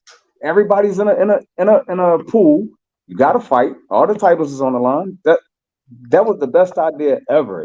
But it takes away from the promotion aspect, though. The milk fights, the build-up fights, and it's the gift and the curse of it. I love the idea of the Super Six. I wish that would come back. That was one of the best things that happened in boxing at the 160 or 160, or was that 168? That was 168, I believe. 168, right? Yeah. And you had some names in that. Names. Right. That was Carl Froch, Arthur Abraham, Mikael Kessler, Andre Ward, Wayne Taylor, Andre Speaker. It was some dogs. There was some dogs when they prime in that thing. And then it only could be one winner. One winner. All the belts. All right, give me the. All right, so I'm gonna pair them up. Y'all tell me the winners, right? So we gonna rewind back a year from now. We gonna start it off with Conor Ben versus Keith Thurman. You said rewind back a year, so a year older, a year younger. Rewind back a year before all the bullshit. Conor Ben, Keith Thurman. I'd take Keith over Conor. I think I'd take Conor. I take Conor because of the inactivity from Keith Thurman, and I think he had some injury problems too. And at that point, Conor last year was knocking everybody's head off. Yeah. When he's not on stuff, I would like to see who he's knocking out. He's a small dude. Like, if you look at, he's like a short dude. But that's a good fight. Like, if we're gonna say he still got power without doing all that other stuff, I would like to see it. But I think the better boxer is Keith. I think Keith's experience was it kind of been ain't nothing he ain't never seen before. You know what I mean? I think Danny was a big puncher. And he was able to do good in that fight. Questionable decision, but he was able to do good in that fight. Good fight, Sean Porter, beat a dog, and Sean Porter faced Manny Pacquiao. So I can't see a Conor Ben beating Keith Thurman a year ago. All right, so we had next. All right, so Keith wins that round. Next round, Rashidi Ellis. Hold on, you didn't pick. I'll say Keith. Okay, so that's 3-1. Okay. All right, so who's the tiebreaker? Ellis, huh? In the future, if it's 2-2, who's the tiebreaker? The chat. All right, so hey, yo, we going to the bar, man. We getting crab legs, man. My man Nonito. Shouts out to Nonito and Reach. All right, so Terence Crawford, Rashidi Ellis. Crawford. I got to do it. Crawford. I think we're all in agreement here. Crawford. Okay. Virgil Ortiz, Errol Spence Jr. EJ. Yep, Spence. Yeah, Spence. Jaron Ennis, Dennis Ugas. Boots. Boots. Okay. So now we got Keith Thurman Versus Bud. Keith Thurman versus Bud. Bud would be Thurman. But Yeah, Bud. Jaron Ennis, Errol Spence Jr. and here we go. Here we go. I'm going Boots. No, I'm going Boots. I'm going Boots. Boots. After yesterday, bro, I seen everything I needed to see. All right. So now we got Terence Crawford, Jaron Ennis in the final. God damn, this should have happened, man. Been crazy. This would have been good. Boots. Boots over Crawford. Yeah. Crawford too light in the ass. So the chat, some people in the chat feel like we biased. All right, so we're gonna give it to y'all, right? So we did ours. We got Boots winning. We're gonna give it to y'all, right? Give me the first round. Rashidi Ellis, Keith Thurman. No, I'm sorry, Connor Benton and Keith Thurman. That was the first round. I think a lot of they pretty much saying what we're saying. Well, I like that one though. Rashidi Ellis and Keith Thurman. That's a good fight. I like that one better than Connor Benton and Keith Thurman. All right, y'all want to mix it back up? Yeah, spin it again. Spin the block again. Spin the wheel again. All right, we're gonna spin the wheel again. All right, we'll start off with what you said. Rashidi Ellis, Keith Thurman. Keith. I think. Damn, that's a tough one, yo. Styles make fights on that one. Yeah, that's a tough one because that's. I think that what I've seen from Ellis in the later rounds, he's going to fade a little bit, and I think Keith would be the difference maker. So does Keith. Keith fades in the later rounds. Yeah, he came on strong with Sean Porter. He fought. I don't know. I think it was in the championship rounds, and he was able to sit there and let his hands go, which lets me know that he's got the grit that if he needs to dig deep, he will. That's a tough one, bro. Because he getting hurt in the late rounds too. Yeah. To the body. That's a tough one. Damn. I'm gonna see what the chat say. I'm gonna go with the chat. All right, we need the chat to decide that one. Chat, what y'all think? Rashidi. That's a 50-50 fight. But I might go bias on this one. All right, so right now it's looking like we got 2 Thurmans, 1 Rashidi. We need definitive answers, y'all. What Smurf say? I'm going with whatever Smurf say. Smurf said Thurman. Where did he say that? Please show. So where did he say that? God damn. Well, he said Thurman. There it I gotta is. go with Thurman. Thanks a lot, Amir. Ugas, Virgil Ortiz. Oof. That's good style too. I think Virgil could win that fight. Yeah. I like Ugas' craftiness over Ortiz, and I might be biased because I just think Ortiz is a little bit overrated. It's so close that with either decision, I'd be okay with it, but I think I lean more Ortiz. I like how you mixing this round around. This tough. Close. This one's tough. Yeah, the other ones were kind of laydowns. Yeah. Man, I'll probably go with Ugas for the experience. The experience, and he's a puncher too. Ugas did good with Sean Porter. He beat Manny Pacquiao or old Manny Pacquiao. I wouldn't bet on that fight. That's how good it is. That's a good one, but I'm gonna go with Ugas, man. I think that Cuban style might play a factor with Verge. Verge get hit a lot. The thing about with Ugas, Let's hear it, Mel. He don't got the common but the common like Cuban style. Damn, now this one's tough.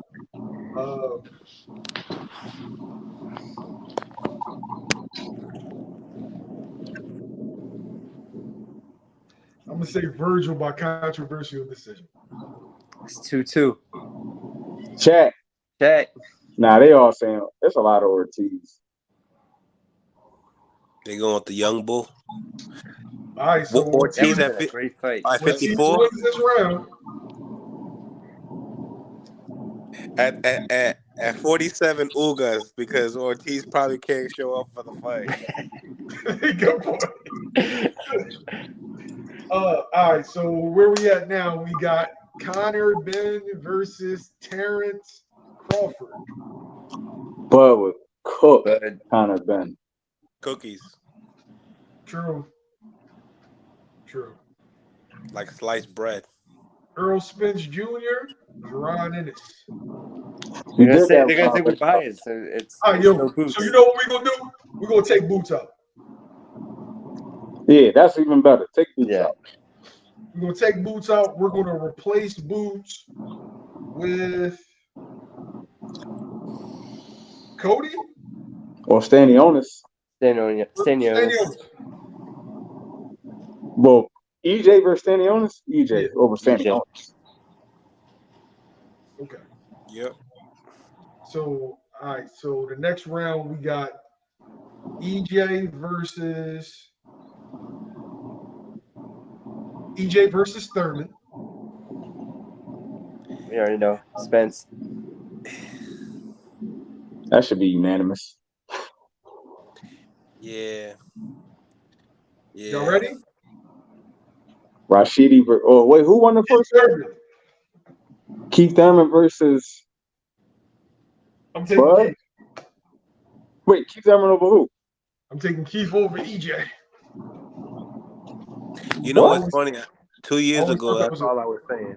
I think Keith Thurman would beat EJ because of the feet. But knowing that EJ gets hurt in the body often, off of guys like Manny Pacquiao and Barrios, I can imagine what EJ gonna do. I've never really seen Spence. I've seen Spence have trouble with footwork. Like Sean Porter was spinning him around like a top. And telling you. And Keith Thurman is the best puncher on the run in boxing. Well, he at one time. I don't know what he is now. But y'all beat me out with that. So we had Spence.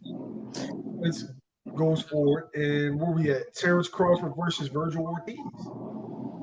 Crawford. Definitely Crawford. Yeah, Crawford by stoppage. So we get Crawford and Spence. We'll see in 3 weeks. We'll see in 3 weeks. Listen, we got to revisit this the day after that Spence and Crawford fight, though. We got to come back here. Fuck it. Since we all here, we might as well do like what you want to do, 54 or 68. Matter of fact, no, 35, man. 35 now. No, I don't want to do this. Put cases on all you bitches. I'm not doing 35 because we already know what this is going to be. We're going to start some shit tonight, man. Hey, you know what my answer going to be, so. All right, so we had Terence Crawford, EJ. Who's your pick? I'm picking Spence on the 29th. Mill City. I got Crawford. Come on, Ant. Come on. I got Crawford too. Look, even the chat know you biased. They're already saying Haney. They know you biased. Who you got though? If I had to pick who I'm slightly leaning towards now, Errol Spence Jr. I'm picking slightly. What's your chat saying? Y'all got to decide. Is it Crawford or is it Spence? July 29th. My prediction is it's going to be a lot like the Caleb Plant Benavidez fight where the slick boxer is touching him early, looking good, and I think Spence will start breaking him down a little bit later. or not necessarily breaking them down, but Bud decides to fight instead of box, and it gets ugly. All right, I'm gonna wait till 3 more. One, come on, get them in. Spence and Crawford. I'm seeing a lot of Spence. What does Smurf say? I'm about to get a T-shirt that says, "What does Smurf say?" What did Smurf say?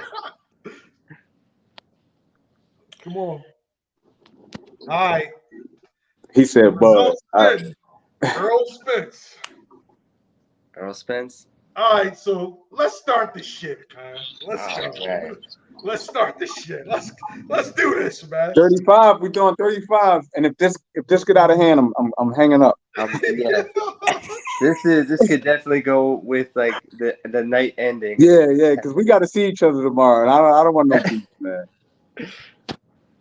Okay. Yeah. Oh.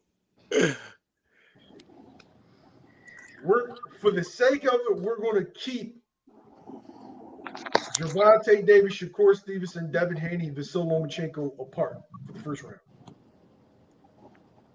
You could do that. Okay, so Makes to sense. start it off, we're going to make this shit really intriguing. We are going to go Michelle Rivera, Vasil Lomachenko. Oh, good fight. Right now, Loma, I still think Loma could beat. I think Loma could beat him, Michelle Rivera. That's a good fight. After seeing what Frank Martin did with him, Yeah, that's a good fight. George? It's tough because I know for a fact Loma not cracking like Martin is. Got like the nice little footwork and stuff, but I guess I'll go with Loma. It's 3-0, 3-1. What you say? Mil? I'm going to edge it to Loma. That's a sweep. Put them brooms in the chat. That's a sweep. All right. Gervonta Tank Davis. You say you can't put those guys up there yet? No, I said that I wasn't going to put them against Match each them other up. in the first round. I was going to all give them separate opponents. We're going to do Gervonta Davis versus Frank Martin. I knew you was gonna do that, yo. I knew you was gonna do that. I knew you was gonna do that. Tank. I knew I knew he was gonna put a dog up on Tank the first round. I gotta make it intriguing. How about a Frank and Loma? Just wait. We'll we'll spin that block. But I'm taking Tank over Frank Martin. But that's no knock on Frank. Frank is a problem, but I gotta take Tank. Why you think you want to send a shout out to my man Podcast for the $5 super chat? Appreciate you, bro. I know Boots hates comparisons, but he looked like prime Floyd Jones Jr. I like that shit. I like that. Yo. Floyd Jones Jr. That's funny. Floyd Jones Jr. All right. That's similar to what I said, right? Come on with it. They said you rigging the game, yo. You acting like a Haney promotion. No. I got a good one. That was a DHP promotion setup right there. No, I got a good one. Come on. We all said Tank, another sweep. Devin Haney, Jermaine Ortiz.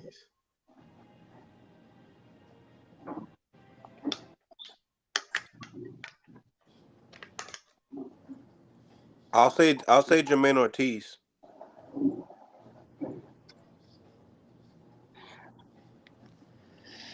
This is a hard. Ryan, I already know. Listen, I know Mill's like waiting for it too. I know, because I'm trying to see what the chat say before he. I'm not even looking at the chat. I'm unbiased right now. This is one of those fights that could be a draw so easily. Yeah, that's an even matchup. A very, very, very. It's a coin flip. This is such a coin flip. That's a very even matchup. That's a young I'm pit gonna I bull. told you I go. had a good one. I told you I had a good one for you. Yo, Isaac Cruz is in this tournament, right? Yeah. Okay. I'm gonna give Haney the edge.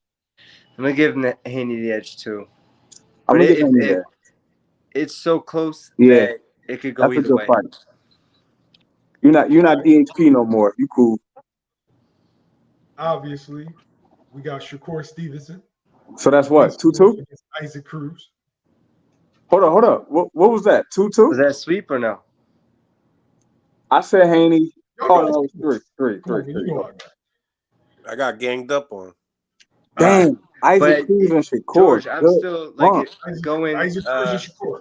Like I could see it going your way too. Either way, that's Yeah, that's a so 50-50 close. fight. Razor. But yo, Ivan Cruz, Pitbull Cruz, and Shakur is a good Shakur. rumble. But Shakur would beat him. Okay. I got Shakur edging him too. You already know Now how I let's feel. time to have fun, man. I want to come back. Yo, I got a matchup for the next round, though. Okay. We're going to start this off the right way, man. Vasil Lomachenko. Gervonta Davis. Gervonta Tank Davis. It's gonna be Tank. Tank by knockout. Okay. Shakur Stevenson. Devin Haney. Shakur.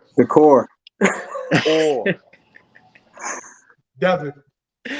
Yeah, 3-1. go figure. Hold on, what the chat say? Shakur Devin, guys. Shakur, Devin. Tank, Shakur, Tank, Core. We got a lot of cores here. Looking like Core and Tank in the finals. Shakur and Tank. Who you got? I got Tank again. I got Shakur. I got Shakur. It's on you, YSL. Gervonta Davis. 2-2. That's for the chat right there. Shakur Tank. Come on. What the Smurf say?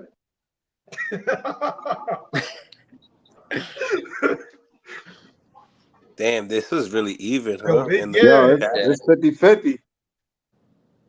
It's 50-50. Yo, 135 might be the division, man. God damn, this is close. Nobody gonna count that, right? Nah, it's like every other one. What Shakur? I mean, what does Smurf say? Smurf says Shakur. All right, I guess that's what it is. He only said Shakur because I said Tank. All right.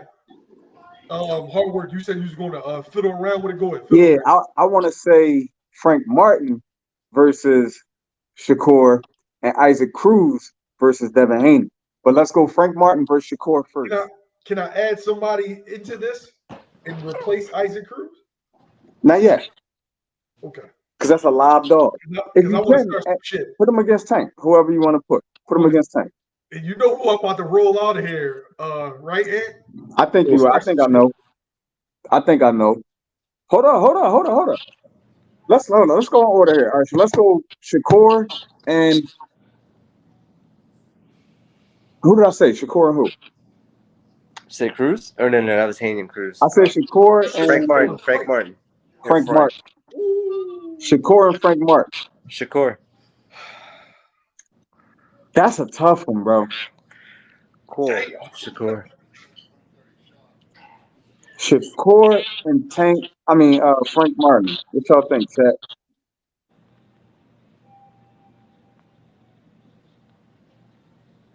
What'd you say, George? What was it? Shakur and Frank Martin. Oh, I said Shakur. Shakur, so that's 3 Shakurs? Yeah. Yeah, Shakur it is. I'm going to move fast. The other one was Devin Haney and Pitbull Cruz. I already know, Mill. I'm going to go with Pitbull. Devin Haney, Pitbull Cruz.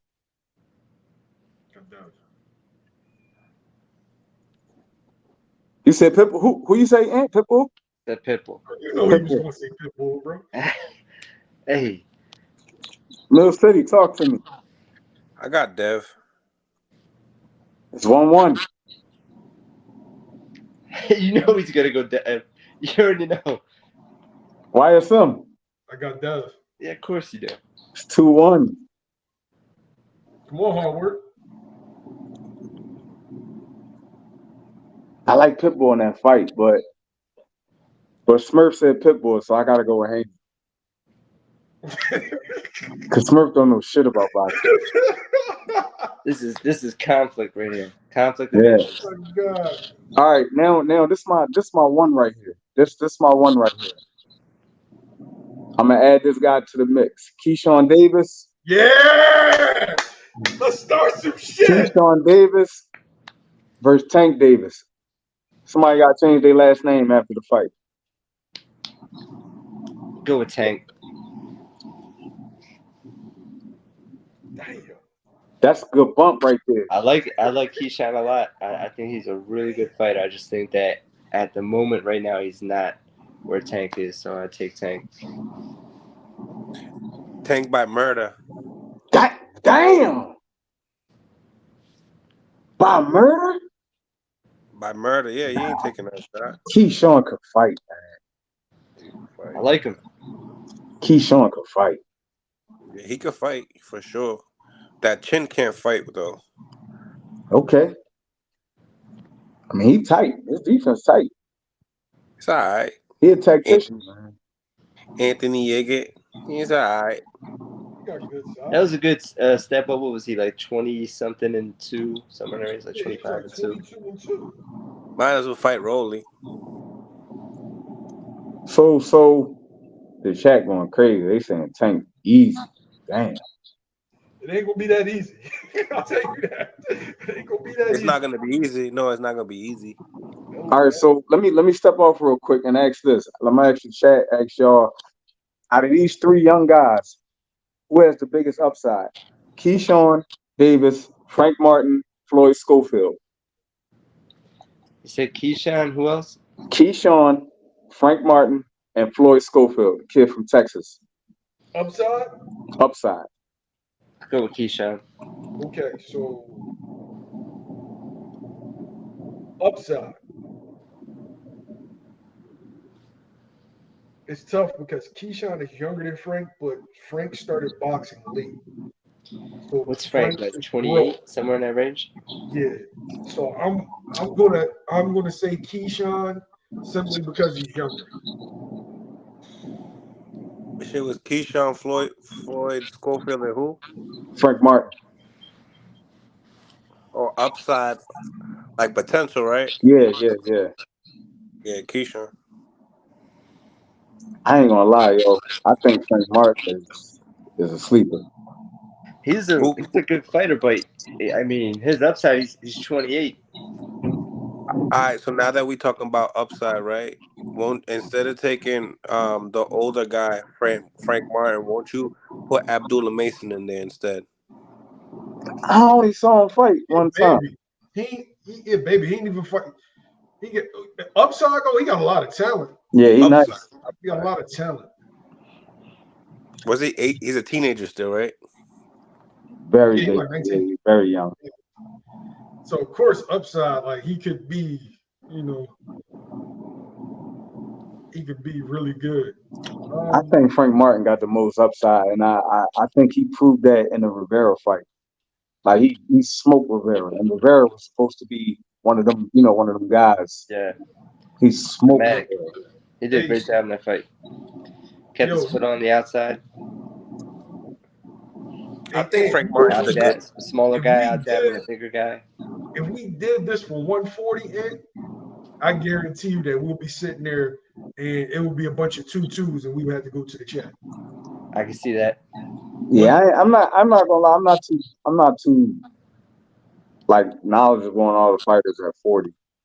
140 is the deepest division of boxing. Hardware. Yeah, I'm not too up on 40. What up, Kev? You want to do 68? Let's do it. Ooh. All right, so we got the boy Saul Canelo Alvarez, Demetrius Andrade, David Benavidez, Caleb Plant, David Morrell. So we have 5, right? Do y'all want to add Chart? Yeah, I you guess can we put him got to in. add Little put Charlo Charlo in because he's now, at yeah. 68 right now, right? Put Big Charlo in there though. Mm-hmm. All right, so we'll put Maul in there. So we had 6. Caleb Plant's still active. I think he said Caleb. Yeah, I think I Oh, said. Oh, I okay, think okay. Canelo, Benny, Plant, Andre, Morrell. So we had 5. And then you said add Big Charlo, so we had 6. So who you want? Berlanga, where he at? 7. And do you want to add Little Charlo since he compete? If you're gonna add Berlanga, you're gonna have to might as well add Munguia. in there. Yeah, put Munguia. Jaime Munguia's Munguia, good, 8. yep. That's cool.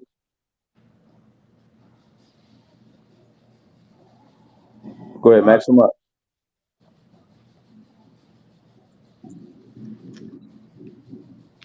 Let's make it. We're gonna make this as intriguing as possible. Edgar Berlanga versus Jaime Munguia. Like Munguia. Yeah, Munguia.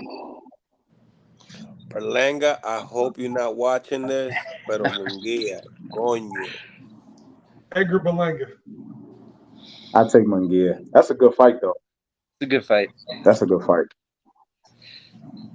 All right, the fight that we've always wanted to see.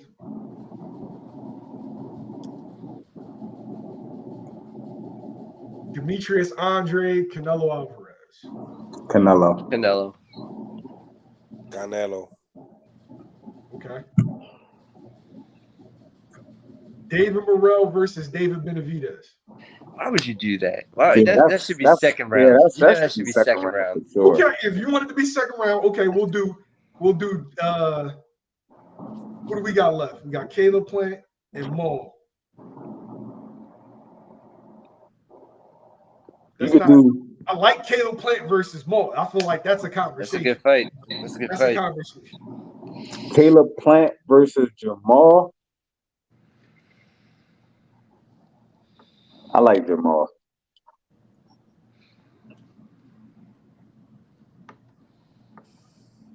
Yeah, I like Jamal, but it has to be by stoppage.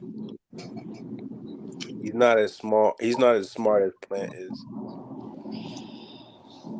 This is a hard one for me to call because I think I saw a lot of improvement from Plant in his last fight. I think I give it to Plant. Damn.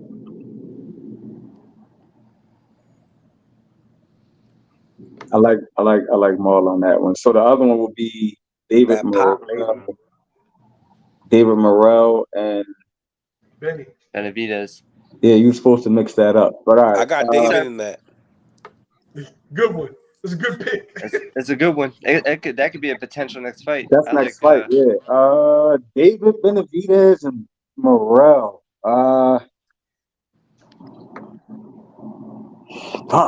Hey.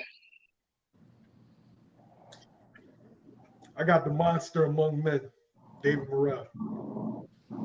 I like Morrell, yo. I ain't gonna lie, I like Morrell. Nah, I'm going Benavidez. That's a Mexican monster. Damn. So what's the next round? Hold on, wait. We didn't hear George. I think I'm gonna go. Oh man, I think I'm gonna go Morrell. A 2-2? No, this is 3-1, and I feel like we should go to the chat. I feel like we need to go to the chat for that one. This one's just, I'm seeing, oh man. I see Morrell. That's definitely a pick 'em. So I had to go with the chat. I had to make it even on that. That's a pick 'em. Yeah, it's even in the chat. It's even. All right, so the next 5 names. All right, so we got Somebody said Morella Vides.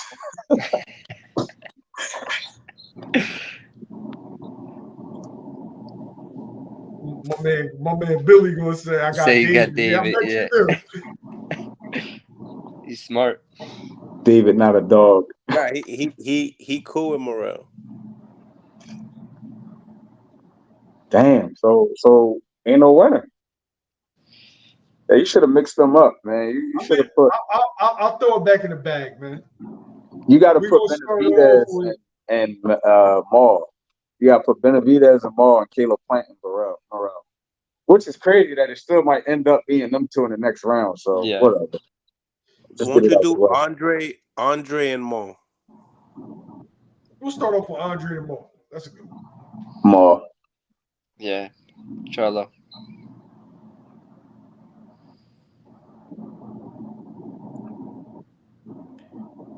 Both inactive. I'm gonna go. Nah, Boo Boo fought in January. Yeah, we did fight in January. Yeah, but who knows when he's gonna fight? I think I'm gonna go Boo Boo with this one. He's super awkward.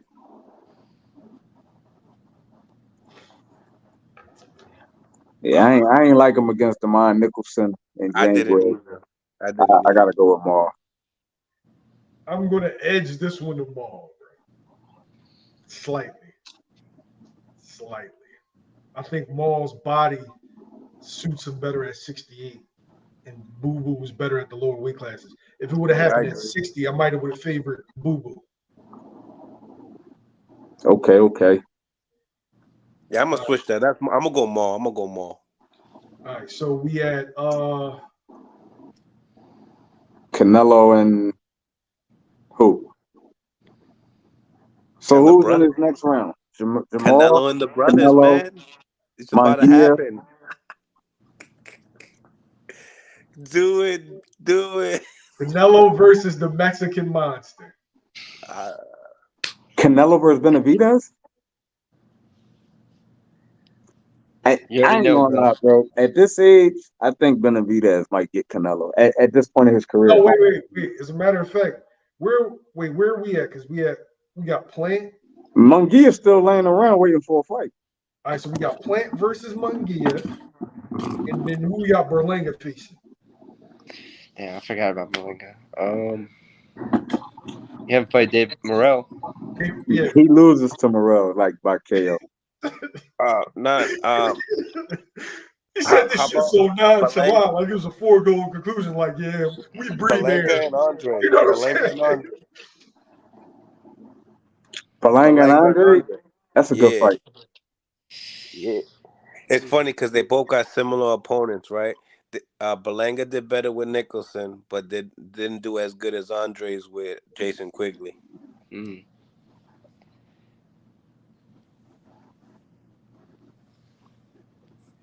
68 tough, yo. Damn.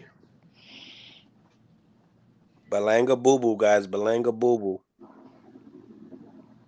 I gotta go with Andre on that one. I'm gonna go Boo Boo slightly. I'm gonna go Andre.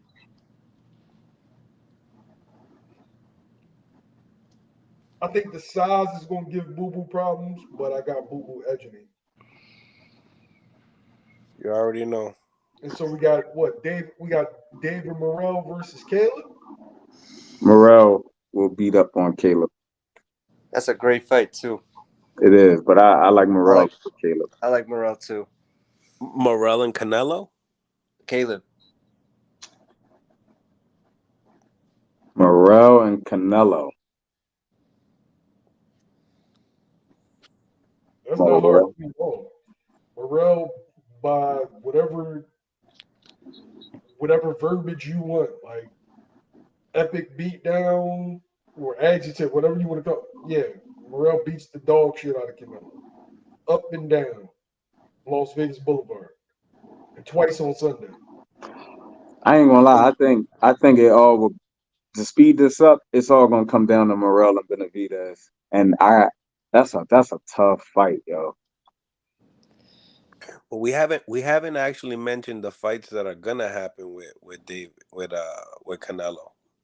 which are With Jermel, Charlo. the 54 pounder.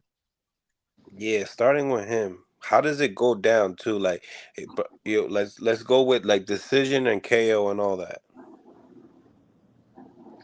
I think a lot's gonna come down to when will Canelo start to age, and I think that we're starting to see. I don't know if it's like a drastic decline, but I think that we're starting to see him come down a bit.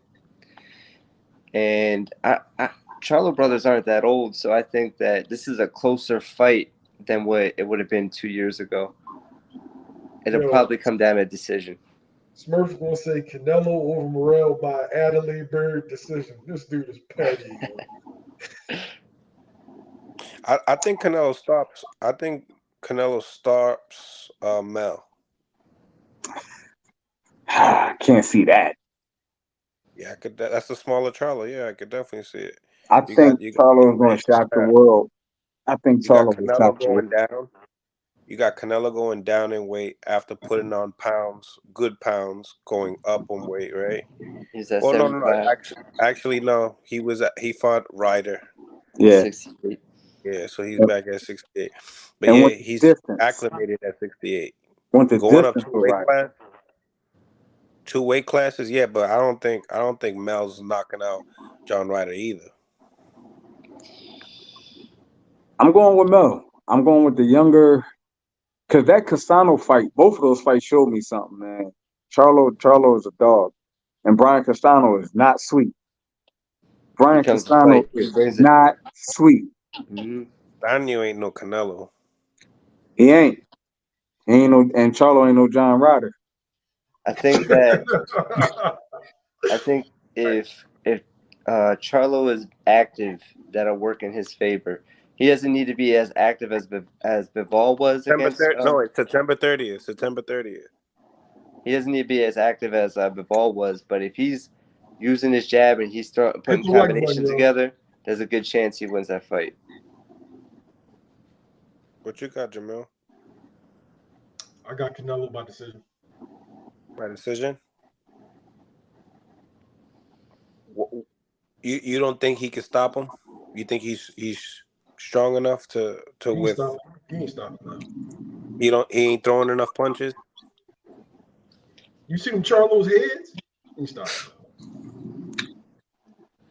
now. Charlo Remember this live right here. Remember this one.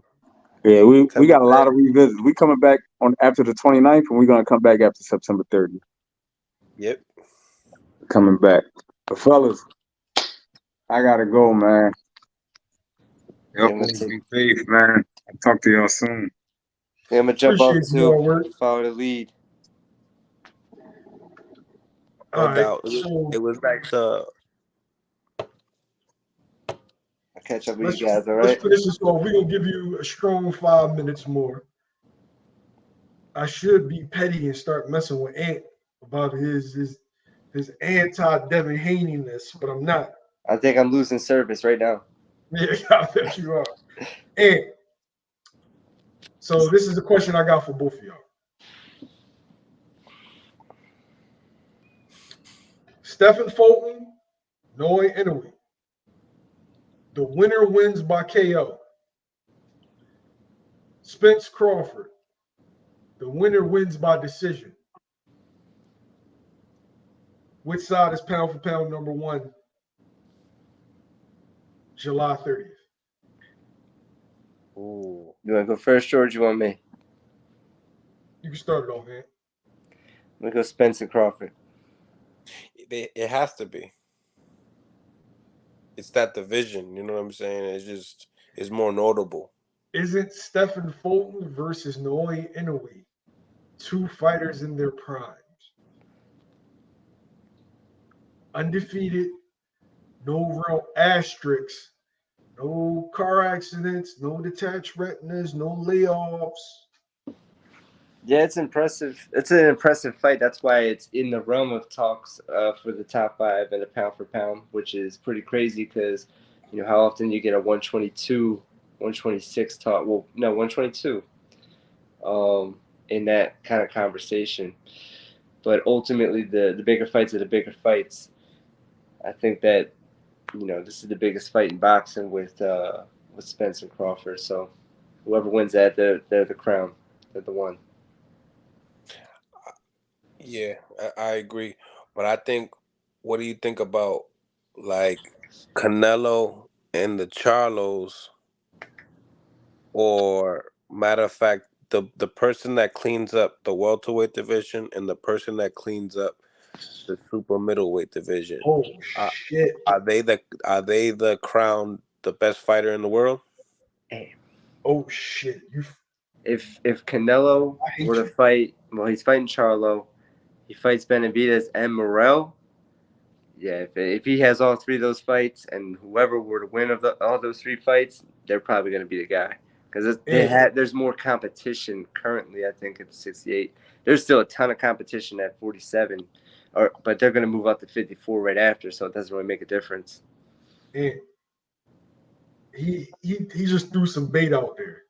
If Charlo beats Canelo in the winner of Spence and Crawford, who's pound for pound number one?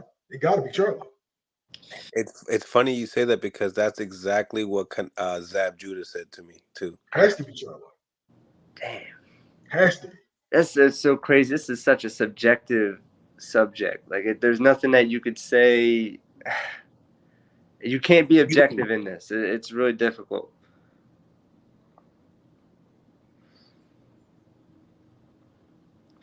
And Charlo was undisputed too. Crazy. You could have talks for that. Yeah, He would move up 2 divisions and get another undisputed. That's unheard that's of. crazy. Yeah, that's crazy. He has to be the best. Yeah, We're going to leave on that note. that's a good one. Appreciate y'all for joining me, man. My man, Ant Flores, Mill City Boxing, hard work. Appreciate y'all. Really, really good show. Ant, this was your first time on. Appreciate it. Nice A lot of meeting people you. don't know Nice to meet you Ant's a too. retired lightweight. He fought or sparred a lot of your favorite fighters. Trying to hold my own, but I'm old now, so You still be sparring, bro. yeah, the old guy smart now. Appreciate y'all. Good talking with you guys.